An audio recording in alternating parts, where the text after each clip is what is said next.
Welcome to Free Thoughts. I'm Trevor Burrus. And I'm Aaron Powell. Joining us today is Peter Van Doren, Senior Fellow at the Cato Institute and editor of Regulation Magazine. Welcome back to Free Thoughts. Thanks for having me. Earlier in the fall, or about 2 weeks ago or 3 weeks ago, Richard Thaler won the Nobel Prize in Economics. And that's what we're going to discuss today, Richard Thaler and what he did for economics. So I guess the first question is, what do people think of when they think of Richard Thaler, and why was he important? Richard Thaler is associated with the development of what is called behavioral economics. And it is the adjective behavioral is meant to contrast this brand of economics with what is typically taught to freshmen in Econ 101, which is neoclassical economics. So first, let me describe briefly what neoclassical economics is, and then describe how behavioral differs from it. Neoclassical economics in its purest theoretical form is an elegant mathematical exercise in which there are preferences of consumers, and they're called utility functions, and they have a functional form. They have a mathematical shape to them. And consumers also have budgets, and therefore a budget constraint. And firms seek inputs in the market at market prices, and firms maximize profits. And you throw all this together and you say, how can firms maximize profits and consumers maximize utility at the same time? And what does the result look like? And you can do this all on paper using calculus, and you come up with an answer. And that answer is always referred to by traditional economists as elegant. And what they mean by elegant is it's this pure love of mathematics as an exercise. And then the question, of course, is what this has to do with real people in the real world. And that's always been a contentious issue. Going back to Milton Friedman. Milton Friedman is famous for saying, well, the real world acts as if it knows all of this mathematics, even if we ask the people and they don't know it, they actually are compelled by market forces to act as if they know all this math and are maximizing, because if they don't, they would lose all their money, right? This sort of claim that if you're not maximizing profits, you would fail as a firm. And if you're not maximizing welfare, your own welfare as a consumer, you would realize it over time through learning and would use your money more carefully so as to have more of it to get the stuff that you want.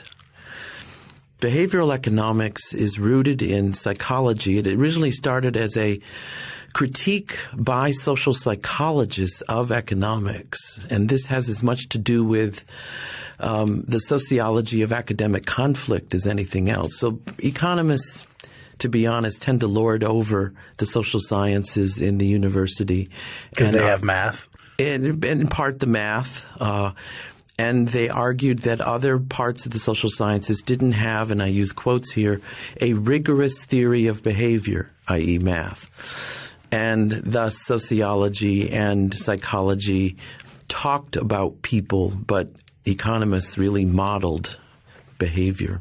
Well, I want to ask about this because you said neoclassical, but is classical economics that way? Because in Thaler's presidential address, he says that Adam Smith seemed to think this way about people, and it strikes me as kind of odd that anyone ever assumed that people were that robotic, I guess is for lack of a better term, that was the way to do economics, was to assume essentially, perfect utility functions, robotic, predictable behavior. And before that, before the neoclassical revolution, if that's what we want to call it, Adam Smith and other earlier economists did not think that way about people.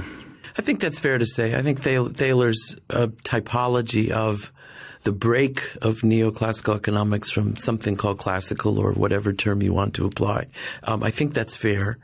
And the real push towards what we call neoclassical economics is actually it started with Pareto and Marshall, but the real drive occurs after World War II with Samuelson and his famous textbook. And the so-called welfare theorems of economics and things like that.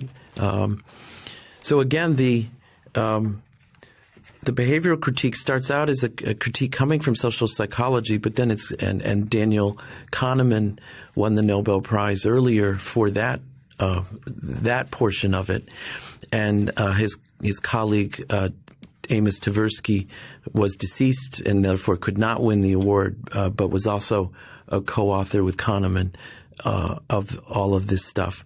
Thaler is later and adds his own arguments to it.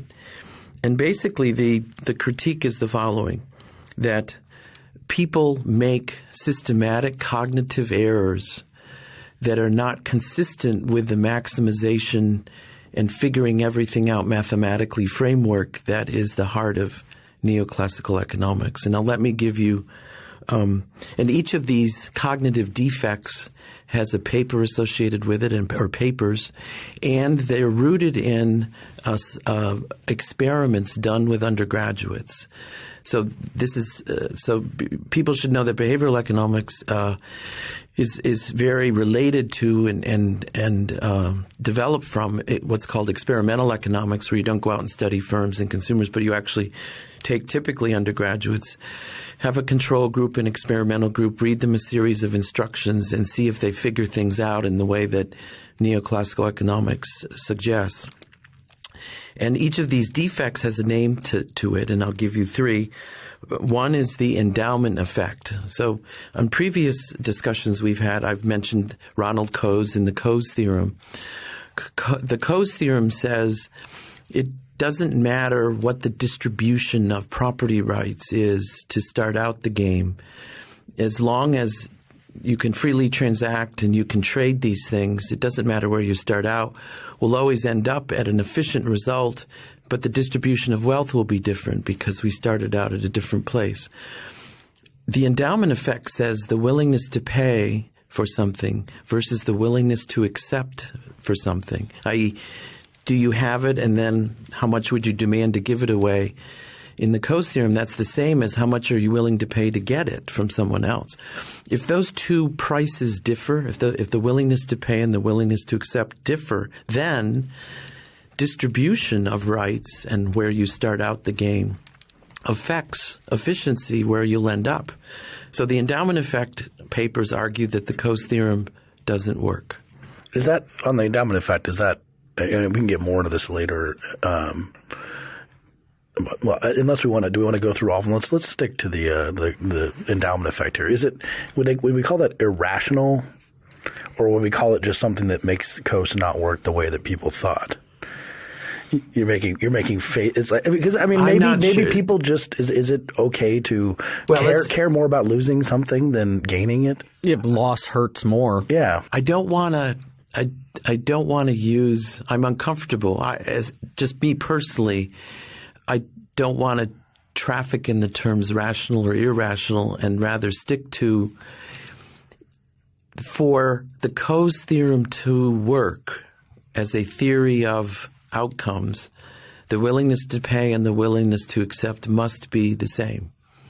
Well, if they're not, then whether the railroad has to pay the farmer to pollute or the farmer has to pay the railroad to stop, then those two initial assignments of property rights will change how much pollution there is in the result, in the equilibrium. So, and whether one wants to label this, so to get neoclassical to work, and I'm using work here in quotes, the willingness to pay and willingness to accept have to be reasonably close to each other. Otherwise, you'll have endless political fights over who has rights, because those rights, everyone knows, will in fact go a long way towards determining the outcome. Does work here require mathematical exactness to the predicted outcome? So we could say, that yes, people might have slightly more loss aversion, and so they're going to take, it's going to hurt them more. They're willing to give up slightly more to prevent a loss than they would be to get an equal gain.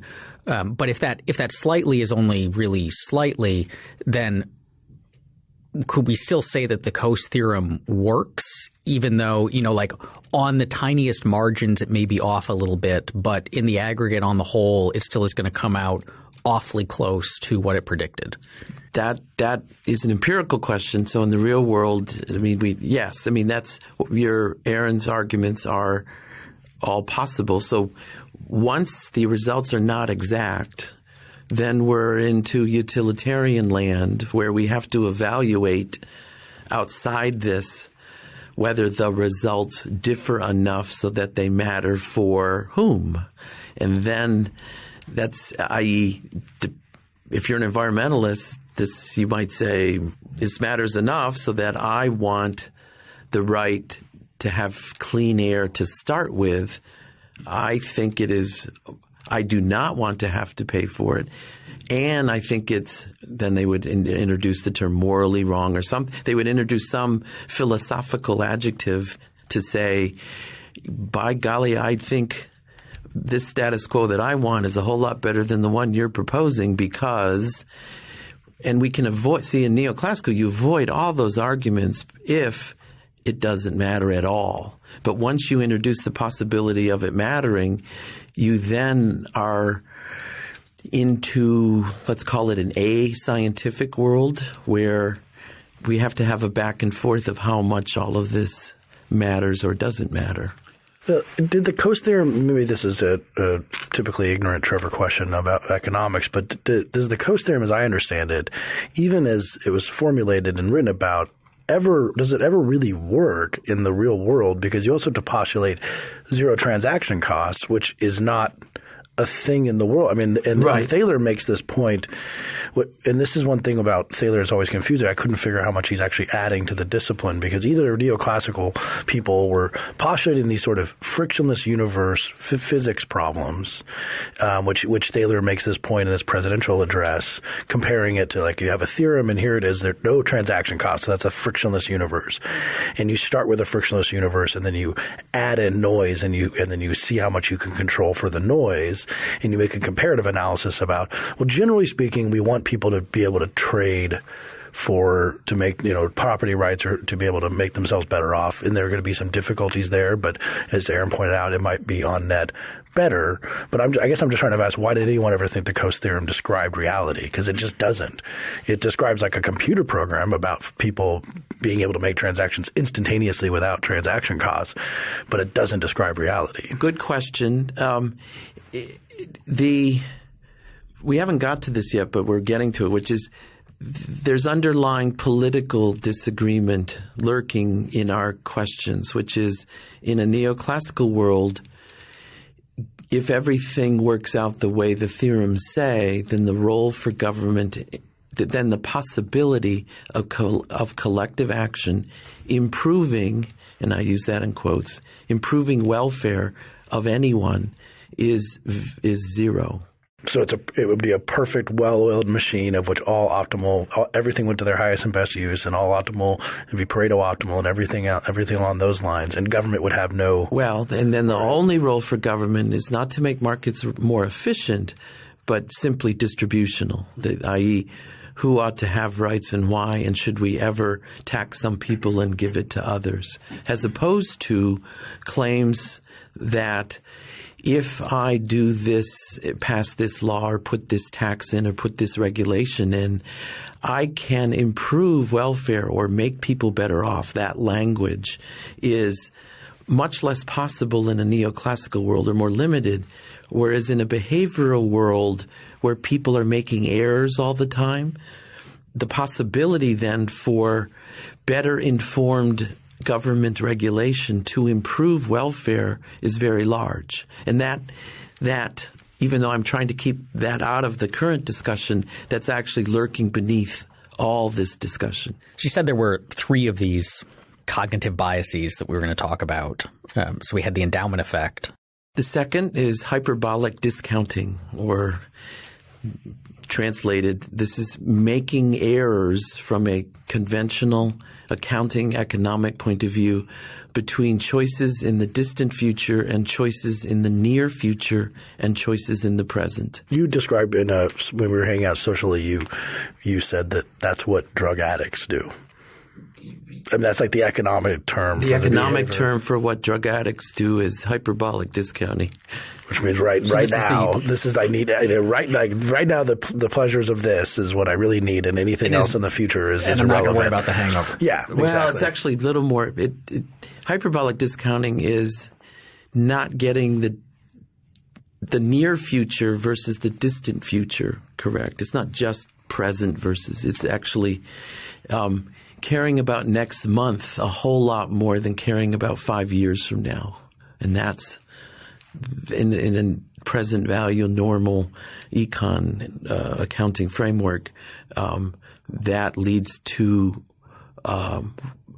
weird results, odd behavior, and I'll talk about policy examples. We'll get to that, but so the endowment effect is whether distribution affects efficiency.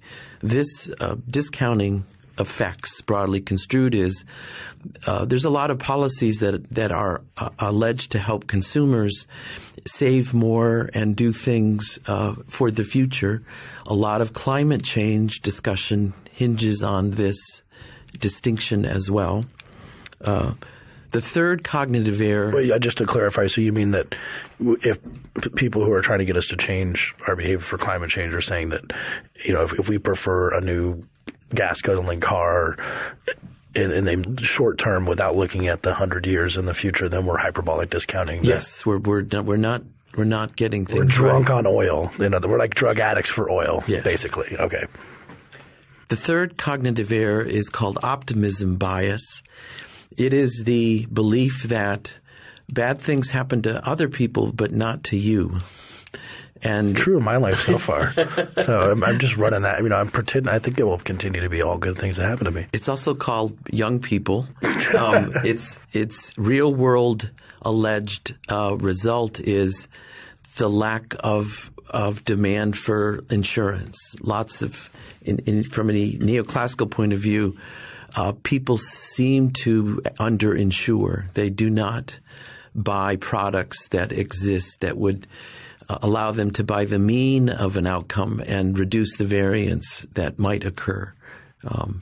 And so this is just in terms of I'm trying to figure out why people would buy the right amount of insurance without running actuarial tables on themselves. I mean, because so how much do I need? At 16, how much insurance do I need? How does someone figure out the right? Yeah, so they say here's the chances you're going to get hit by a bus. The terms economists use is consumption smoothing. That is the goal. Our goal, whether you know it or not, is to smooth consumption over our lifetimes. And so that's like every human being's goal. Yes, okay. Yes. In a neoclassical framework, one wants to reduce the variance in consumption over time, i.e., and here's an anomaly from that perspective. The income of people in the United States goes down drastically after retirement. And it's, what? Well, how come you're willing to live this way and then suddenly you have this steep cliff? You should consume less when you're younger, save more, and smooth consumption so you don't have to go through this heartbreak of a loss of consumption during retirement, and so on and so on and so on. So my question with these is you refer to them in the behavioral economics, people refer to them as errors. And so then when we get to Thaler's partner in a lot of this, Cass Sunstein, the two of them wrote the book Nudge, which is about then how do we engineer policy to, in this case, kind of try to preserve freedom while nudging people to not fall prey to these errors, right? And so we can get to, I'm sure we'll talk about that and whether that works and what the problems with it are. But the very notion of them as errors, it seems to me that the thing that makes them errors in the mind of both the neoclassicals and the behavioralists is that they differ from the economist's notion of how a person ought to behave. Not ought to, is. Remember, neoclassical is a positive theory, an elegant and then, as Trevor says, unrealistic theory of behavior.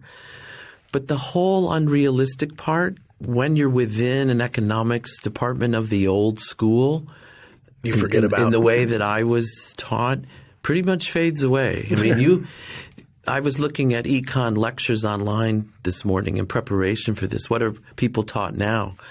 I mean, you're taught to understand calculus and math and maximizing, having you're taught the words elegant result.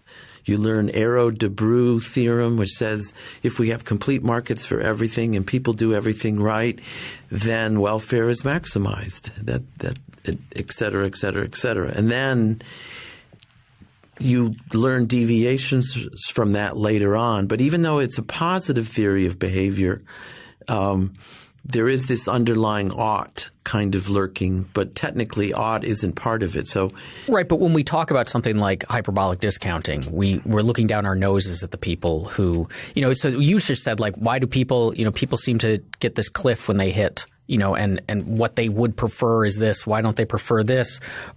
Or they're like, people don't take into account risks in the right way, and so they're not buying the right amount of insurance. Like, these are all things that we're saying, like, this is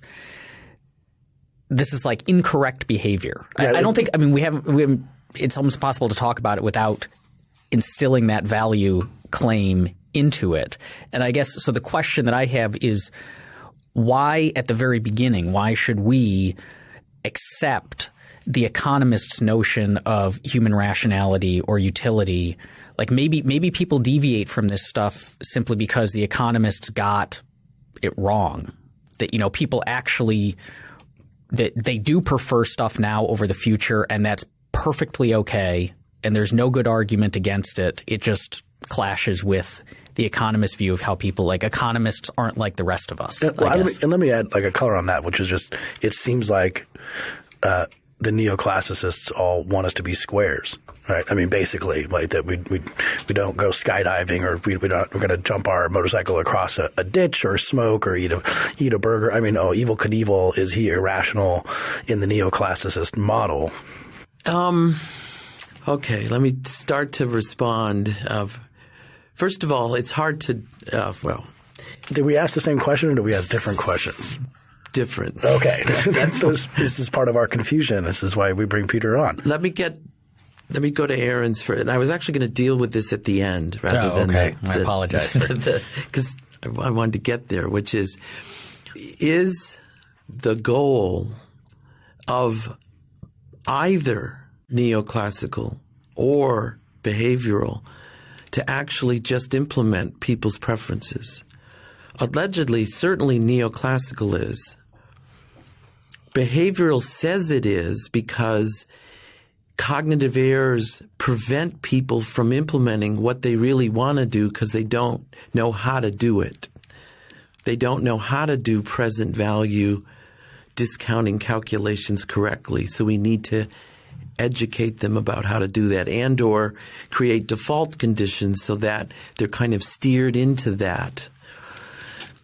Then, to change Aaron's question into fundamentally, so what if – so nudge, right, the most famous nudge experiments around are not of what I just described, but rather there is strong empirical evidence that no one disputes that the default conditions in 401k plans in the workplace have a profound effect on whether people save or not during their work time. Neoclassical people originally said, but even if you make people save more in the workplace, they may undo it with credit cards outside the workplace. So net savings behavior might not actually improve or increase. There's a study now of people in Denmark, because it's Nordic, and they keep total records on everyone's life. It's like Gattaca. Yeah. The Danish are studied extensively, and they did a nudge effect, and they made the default that you're involved in workplace savings behavior, and then they could study all their other banking and financial records, and they showed that savings did increase. So at least for the Danes, the nudge to alter the status quo from being out of a system to being in a retirement system did increase savings behavior. But then this paper said at the end, well, what if people really don't want to save? Which is what Aaron's asking. Yeah. In other words, if the world isn't full of Sheldons and Peters, it's full of different kinds of people. Well, I'm thinking about, especially because when neoclassical came out with Samuelson, I'm thinking about Leave It to Beaver. All right, I bet Ward and June saved exactly the right amount of money that economists would tell them they should save. There's a very middle class, middle brow, middle everything exactly. to this, and your cultural critique says, this doesn't know anything about sex, drugs, and rock and roll, or something to that effect. And allegedly, when we teach neoclassical, it allegedly has at its heart just preferences, and so thus it is allegedly accommodating to both your critiques. That in fact. The author that comes to mind actually is smoking behavior, and Kip Viscusi's work, which we've talked about before. Economists. Well, he was doing the how much a representative life costs. Is that what we cost per life saved? Cost per life saved. Yeah. But a lot of his work is also on smokers. Do smokers understand risk? Are smokers irrational? Are smokers under or over-informed? Should we regulate their – all these questions that you've sort of asked, and we could go right to smoking. Mm-hmm. Viscusi surveyed smokers, and he asked them, how much do you think the life expectancy of the average smoker – and he specified it as I'm remembering sort of a pack a day or something. I mean, some average amount of smoking for smokers. He said, how much is your life expectancy reduced on average given the data we have in the United States? The average answer among smokers was like 20 years. And in the data, the actual result is somewhere in the order of 4 to 6 years, if I'm remembering correctly. A fairly large difference. So we concluded smokers seem to be well informed, and they, if anything, overestimate the risk of premature death, and they continue to smoke. Which means smoking must be amazing to you. I mean, that implies, if you took their preferences into account, if you think it's more dangerous than it is on average, and you're paying, maybe you're paying New York City prices for cigarettes, so $15 a pack, then smoking must be incredible to you. Unless you're mired in hyperbolic discounting, loss aversion. Or you mean just you don't want to lose them? You don't want to lose them, or you think it's going to be terrible if I stop this. Not that it's amazing that I do this, but that the pain of quitting is going to be extraordinary, or I'm all of whatever the effects nicotine has, because there's evidence that so nicotine is a cognitive enhancer, but that cognitive enhancement wears off pretty quick, in the sense that the cognitive boost you get from it over time, you're really just operating at normal level. But if you don't have the nicotine, you operate at way below normal levels. So maybe that the awareness of that. So this would be hyperbolic discounting. Peter made a face, by the way. No, I just have to think. It's or they're addicted, right? I mean, what would Richard Thaler say? I mean, do you think about the smoking argument that Viscusi? That's a good question. I don't think. Or what would be the general behavioral critique of that? Jonathan Gruber, we did a 2-part series. The ACA healthcare designer Jonathan guy. Gruber. Yeah. Okay. Jonathan Gruber, healthcare economist at MIT, and Kip Viscusi debated in the Pages of Regulation some 10, 11, 12 years ago. I'd have to go look it up on this issue. Gruber came up with the term internality, not externality. See, Viscusi went on to argue that smokers seem to know the risks and still behave the way they do, and then he went on, is there an externality? Do smokers cost the rest of society money? And he concluded no, because they do die sooner. They don't collect Social Security to the extent that healthy people do, and thus the taxes they pay over their lifetime, net of the benefits they receive, in effect, he argued that smokers subsidize non-smokers in the American political economy, which is most listeners of this may find that incredible, but that's a pretty well-accepted result from Viscusi. So then Gruber went on to say, all right, so Viscusi knocks out the externality discussion. He then invented the term internality for a fancy word for you're messing up, right, in the way that you and Aaron are asking me, which is you can't possibly want to smoke because if you knew how bad it would be when you were old, you would never do this when you were young, is the nature of his argument. And he came up with $1 a cigarette was the true cost to a person, him or herself, of smoking when they're young, given what they'll experience when they're old.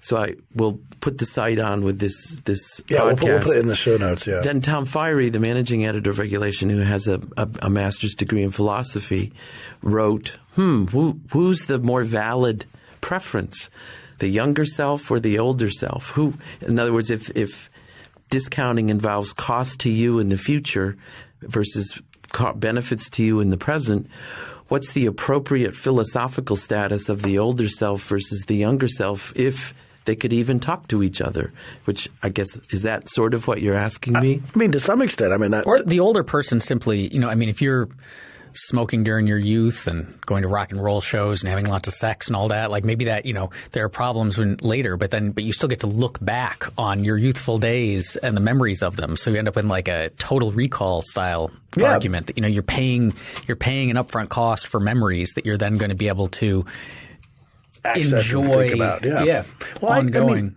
It just seems like there's a big slippery slope here with old people will tell young people all the time, and if we could go like Rick and Morty time machine kind of thing and say, okay, 70-year-old Trevor is going to come back and tell me I need to exercise and put sunscreen on and learn to play the cello. This is being recorded, correct? Exactly. So if we're in our whatever 3,000th episode when we're that old, we'll go back and listen. But I mean, hey, I can learn to play the cello right now.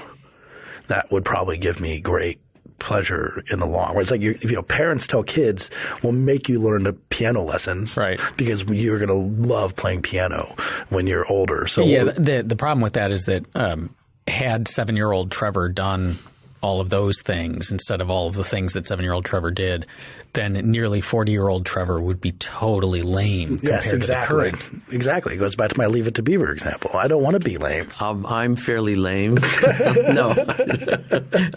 But does it make sense to make this old young? I mean, and that goes to this other question to get back to the subject. Turn to Derek Parfit. Yeah. Well, that's a good. But it goes to the other question is, are we just having a war on revealed preference theory, basically, in the behavioral econ critique? I'm not sure. Let me. Well, it seems very difficult, and this, of course, a lot of critiques have been offered to.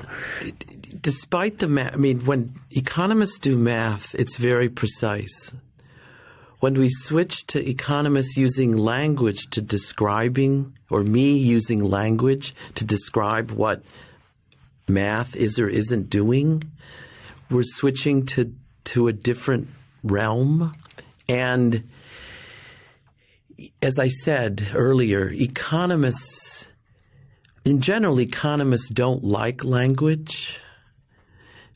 Traditional economists don't like language. They like math because math is precise. It is clear what is going on. When we try to use words to describe what it is the math means, you ask me these questions and then there's this big long pause and I'm trying to figure out if other economists who are listening to this, would they agree or disagree with how I'm trying to describe this in language.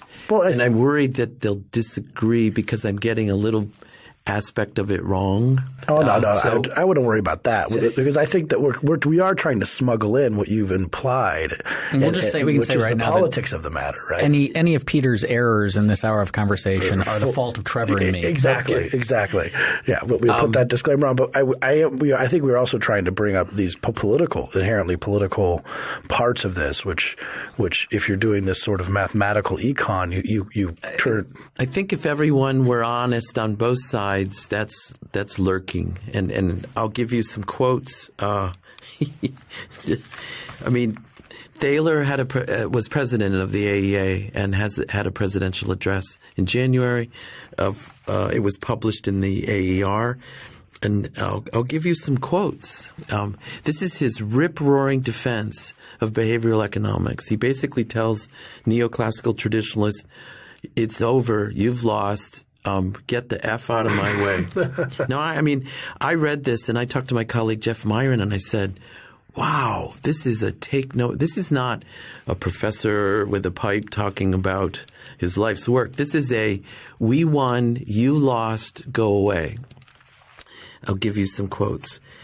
So he argues there are critiques of these experiments. Remember I told you these results come out of experiments. The critique within neoclassical is that if you change the instructions in these experiments a little bit and you allow some learning and you don't have undergrads doing this in a one-shot kind of framework, the anomalous results all go away. People don't get trapped in these cognitive errors. When asked in this presidential address, Thaler says, what do I think of that argument? Answer, learning takes place for little things, but it doesn't for big things. So he talks about big things in your life where you only get it to do it once or twice. There's no possibility of learning. And for him, it's buying houses and financial issues and retirement and savings because you only get to realize you didn't save enough once. So he emphasizes that high stakes once or twice in a lifetime things, people mess up a lot, and that's what he's worried about. And let me give you a quote. No one has ever gotten rich convincing people not to take out unwise mortgages. That was in his presidential address, i.e. the 2008 financial crisis and then the mortgage. I mean, that's his one-sentence discussion of attributing everything that happened not to any of the nuanced things that professors are usually famous for, but basically people screwed up. This is evidence. We need to stop people from screwing up because firms get rich when people screw up. Is the that's a very anti-market attitude. I mean, to say the least. I could get rich off of that. I mean, I started to read Schiller and Akerlof's book. Oh, the Fishing for Fools, which is just completely anti-market in every way. Oh my goodness! I was going to read it, and then I did read it, and then I was going to review it for regulation, and I realized, oh my goodness, they are. On the warpath. On the warpath. And I thought of kind of sloppy, disingenuous way that it wasn't in keeping at all with what I thought of Schiller's work other than this and his columns in the New York Times, which I always find to be interesting and thoughtful.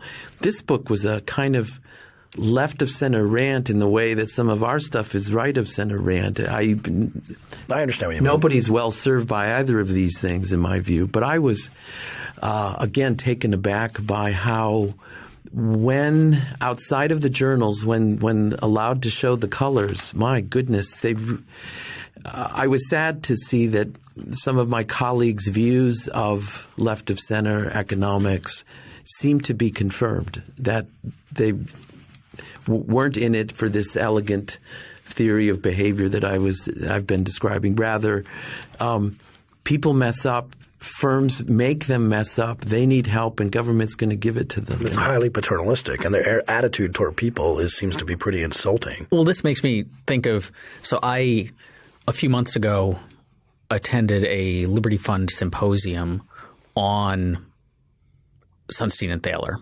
And we read Nudge and then a bunch of academic responses to it. And one of the things we discussed there was this story that Thaler tells of a party I think it's told in Nudge, where he would have students over for dinner and he would set out a bowl of mixed nuts ahead of time. And then it was like he would notice people didn't eat much dinner because they filled up on nuts. And so he saw this as this is an error. These people, they're here for dinner and they're like irrationally eating the nuts. And so he took away the nuts. He just he put them out for some period of time and then just kind of snatched them back from his dinner guests. And then he and Sunstein present this as and they were so happy. They were like, I couldn't control myself. And it was so nice of you to take those nuts. And the whole time I was reading this, I'm thinking they were just being polite. They were all like, what the hell is this guy doing? Why is he being a jerk? But and then when you were when Thaler answered them, they're like, well, he's our professor and we're going to be nice. We're not going to tell him he's being a jerk. But, just this notion of the paternalism so baked in, they were thanking me for taking this food away from them that I had given them because they couldn't control themselves around it. Nut time is over. Yeah. I can just see him coming in and be like, that's it, guys. This is for your benefit. So I want to try to shove that. So even though I think and admit that the last 5 minutes is actually underlying a lot of the discussion of this dispute, I actually want to rise above that on both their sides and try to stick to a kind of figure out what we can gain from this. Whether there's should we listen to any of this, and if so, what, and what should we do about it? So there are some anomalies that I find troubling, and I'll give you one. So in Thaler's address, he gives the following. He said there was a closed-end mutual fund with the ticker symbol CUBA, Cuba. It rose dramatically on 12/14/14, the day that Obama announced normalization of Cuban relations. Even though this mutual fund owned no stocks related to Cuba, nor could it, because there are no Cuban stocks to own. This financial anomaly persisted for a year in the market. And so I take things like that seriously, that it does appear that the prices of things do seem to vary from their fundamentals sometimes in financial markets, and that can persist for a long time. Now, I don't come to an easy, therefore we should, and then fill in the blank, do have the SEC make sure something and something. But I think that there are things out there. One is undersaving, and that I take seriously. And two, these kind of other financial anomalies where the literature's full of, again, closed-end mutual funds whose components are well known, and yet the aggregate that is different than the components, and how can that be? That makes no sense. Because again, financial markets are priced by professionals that are smart, that are et cetera, et cetera, et cetera. But so that does concern. But is there anything different about the Cuba thing than, say, tulipomania? No. It's just we've known that for a long time, right? That's as we were talking before we started recording. It may be because I'm not really rooted in the neoclassical tradition, but I just am more in the classical tradition for the economists that I read. That Thaler seems to be. It's perhaps just because we come from different intellectual traditions in that. Part of my libertarianism probably comes from that in my scholarly life and in my studies, I have concluded in most circumstances and most times people get it right and therefore they should be left alone. Whereas you probably come from a tradition that says, I don't care whether they get it right or not. I just want people to be left alone regardless of the outcomes. And libertarians are of both strains, and those of us that are more utilitarian in our nature get squeamish when there's evidence presented to us that, people mess up in certain circumstances. And then we need to enter a utilitarian discussion of would fixing the problem, if I can use that term, for those people so mess up with the rights of everyone else who do fine without help. We could even talk about gun control as an aspect of we need to do things for a small set of people that kill a lot of other people for no reason, but to actually implement that would so interfere in the lives of everybody who gets it right, and if I use that term loosely, that liberals may be for that calculus, whereas we might not be. And so the beauty of neoclassical, I know you earlier said you said, well, we all know that it doesn't work and Coase isn't right. But again, as Aaron said, the closer that the reality is to that, the less scope there is for discussion of all these trade-offs that put us in utilitarian land where who knows. Well, we know where we'll come out and we know where they'll come out, and then it's just a political fight over and over and over again, rather than, I can say that the beauty of scientifically stating you don't need to worry at all ever is that it just stops utilitarian discussion from even having to engage in that. So then is behavioral economics as a school basically the practice of identifying through experiments or however else these cognitive biases or errors in thinking, and then applying, like figuring out how to address them within an economic framework? Or is it simply an identification of problem school, or is there like another half of it that's then it does something with those problems or revises theories to better address those problems? It's not a revision of theory because you can't do calculus. I mean, all the elegant mathematics that I just described, which is the heart of traditional neoclassical, that goes out the window once people don't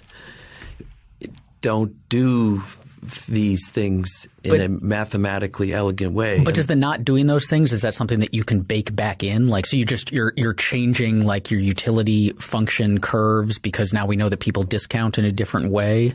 Then you have the possibility of many maximizing outcome. I mean, if the functions wiggle, if I could use that word, rather than having one peak, then we're in multiple equilibria land, and then the role for regulation or taxes or other human agency comes in. So, well, I guess let me ask the question a different way. Then is these inconsistencies from the neoclassical model. Are people consistent in their inconsistencies? So is there a typical amount of hyperbolic discounting that we see, or is there a typical and measurable amount that we could plug into a function of loss aversion? Or do people vary a lot in how far off of the neoclassical mainline they go? They vary, and as I said, the results seem very fragile to the specific way the specific research design. So the way the questions are asked and the choices that the experimental subjects are given lead to quite a varied set of outcomes. So mostly, so far, this research agenda has been bashing away at neoclassical with usually some policy, therefore, stuck on the end, rather than in effect building up a new economics. It's been so far bashing away at the old one because the old one was so entrenched and still is actually for purposes of most undergraduate teaching. No one teaches behavioral to freshmen. You're taught it as something you learn after the fact, or it might be included as a little addendum. But first you've got to learn all the way we did it forever, and then all of this is added on afterwards. And depending on the department, it might be added on earlier or later, depending on the ethos of the place. But in some of those situations, when the policy comes up, when the policy prescriptions that come out of this, which is a lot what Nudge is about, I think some of it is trying to utilize one of Aaron's questions, which was, if people are systematically not saving enough. And I know you have some things in your notes about things that you maybe on the policy side. So if everyone's kind of generally not saving enough, then we should, and this is like, Cass Sunstein, and we should have the default that they're saving, for example, is some of the prescriptions that come out of this.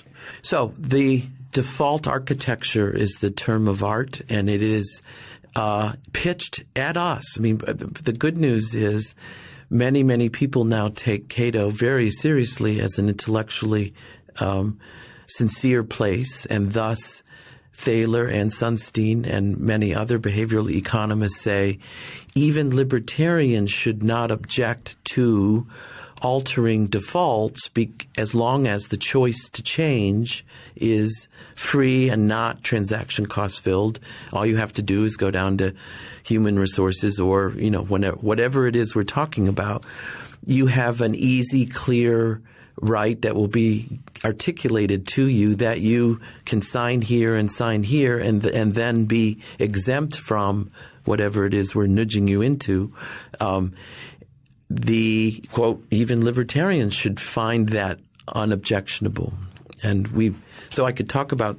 Well, I mean, the nudging one is interesting, but I find it interesting that they think it's not objectionable because, and this goes back to this political point when you're, and just general human behavior point when you're asking what should people be doing. Saving, not saving, should they be planning for, insuring themselves for planning for injury, they should not be doing that. If you had a government that was into nudging people into socially beneficial relationships, let me give you an example. We recently had this big hubbub, I think it was at Penn, when someone wrote a paper that said that, getting married, having kids, not early and later, all social indications show that's the a law good, professors. Yeah, that's a good thing to do in your life. So then it becomes a question. Yeah, that was a huge explosion that she was being racist and all these other things and classist. But let's say the government decided to do that to us and say, well, really you're making bad decisions by waiting so long to get married, or you're making bad. So we're going to have a default of we're going to opt you into a mate lottery. Exactly. Opt you into a mate lottery. And this is good for social welfare. We have all the numbers. It's good for social welfare. And then in all the, or it's bad to have kids early. So we're going to give everyone a pill that sterilizes you from the ages of 15 to 25. And you can opt out, but it's opt in the beginning. That maximizes social welfare. We have all the data. Is that the same argument? And now it's really not libertarian? It's analogous. I would argue that, remember I told you that we should suspend the extreme right and left fear versions of this discussion? You have just so. I have thrown some things up there, but eugenics did exist in this country, so it has things where we controlling child rearing. I tend to be calm and not worried about things, and I guess if a big avalanche were headed towards me, I might not see it. So, intellectually, I can't ever see us going to what you describe, but is it a version of this? And the answer is, I guess, yes. But it's a long way from 401k defaults at the workplace to unless you sign this form and have your parents and grandparents sign it, you are married at 18 in an Amish ceremony or something. I don't see that coming, but some people on the traditional right would want that. True, exactly. So what can we learn from that? Well, I think the concern, to take it to less of an extreme than Trevor has, is that so at its core, the policy prescriptions of Sunstein and Thaler are people are behaving in ways that we don't think are good for them. And we can bracket the question of whether that simply is imposing Sunstein and Thaler's tastes on other people who might not share those tastes. So let's say they they have evidence. Yeah. But so what we're going to do is, and libertarians ought to accept this, is simply raise the cost of doing the wrong thing by some amount. So it used to be that doing the wrong thing was free because you had to pay a cost to opt into the 401k in terms of the time it took to do that. But now we're going to make it so that doing the wrong thing has the cost of opting out. That first off, that conceptually is simply exactly the same thing as any other prohibition. Like if I want to speed, it's against the law to speed. But what that simply means is that they've raised the cost of speeding because on top, the default is not to pay the is not to have speeding tickets. So now we've got speeding tickets, and so I can kind of pay in. And at the extreme end, they've raised the cost of murder by locking me in a cell is the potential cost I might have to pay for it. But I think the other concern at the policymaking level is simply that once you are thinking that way, so there might not be anything immediately wrong with saying, hey, HR departments, you ought to be opt-out instead of opt-in. But once you start thinking that way, if people don't then respond in the right way or enough, you're like, well, let's raise the cost a little more. Let's raise the cost a little more. Let's make it more burdensome to do the wrong thing. And so you end up with a slippery slope. Soft paternalism becomes hard paternalism pretty quickly. Well, and it's certainly easier to go there if the behavior in question is engaged in by a minority of people. And smoking in my adult lifetime has gone from over 50% of adults to now in the 20% range, depending on the state. And I read in the Times today that New York State has passed legislation that include e-cigarettes in all existing legislation about banning where cigarettes can be used. So wherever traditional cigarettes could not be used, that New York State law also now applies to e-cigarettes. And it's like, how could – so whereas – and now in middle-class discussions that I have in suburban dinner parties, the kind of Cato answer of workplaces and whatever ought to just to announce whatever they are, and then you could choose to dine or not dine in places that do or don't, allow whatever. Oh, no, we can't. We have to have – this has to be gone everywhere. It's a disgusting habit.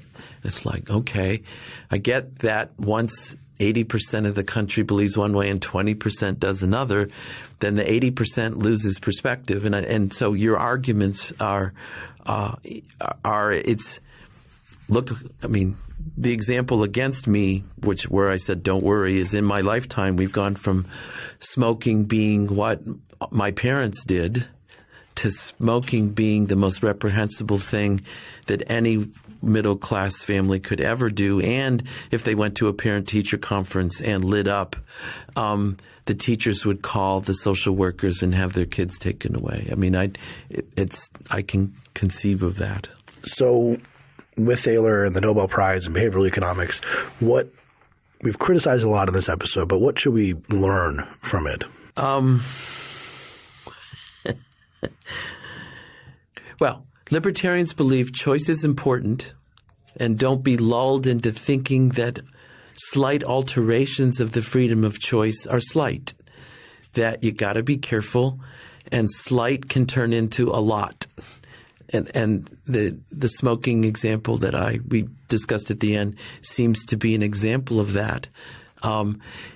And probably I don't think of defending that right to be different enough because personally I don't smoke and haven't and have watched as it's gone away in my lifetime.